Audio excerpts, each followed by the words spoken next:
ایک یہ بہن نے کویسچن کیا کہ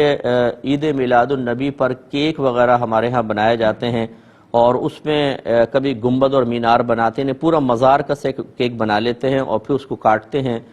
اور اسی طریقے سے بعض اوقات کیک کے اوپر لکھا ہوتا ہے عید میلاد النبی مبارک وغیرہ اور پھر اس کو کاٹا جاتا ہے، کیا یہ صحیح ہے یا نہیں؟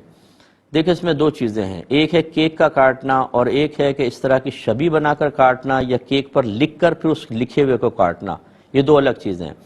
تو کیک جو ہے وہ کاٹنا تو شریعت نے کوئی منع نہیں کیا ہے، بشرطے کہ اس میں ریاکاری نہ ہو، اس میں دکھلاوا نہ ہو، اس میں انسان حد اعتدال سے نہ بڑھے، اس میں تفاخر نہ ہو، فخر کرنا نہ ہو، ورنہ پھر ان چیزوں کو کوئی فائدہ نہیں ہے، یہ الٹی قابل گرفت ہو جاتی ہیں۔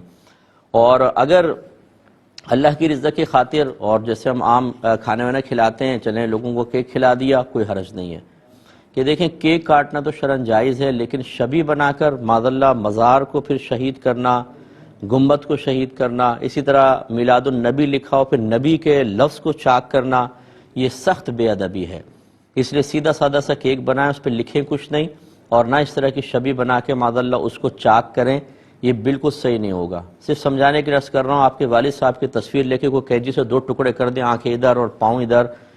تو آپ کو برا محسوس ہوگا یا نہیں ہوگا؟ حالانکہ آپ کے والد کے ساتھ ایسا نہیں کیا، ان کی پکچر کے ساتھ کیا ہے، اسی طرح شبیہ کے ساتھ کریں گے تو یہ مناسب چیز نہیں ہے۔ ایک کالر ہمارے ساتھ ہیں، السلام علیکم۔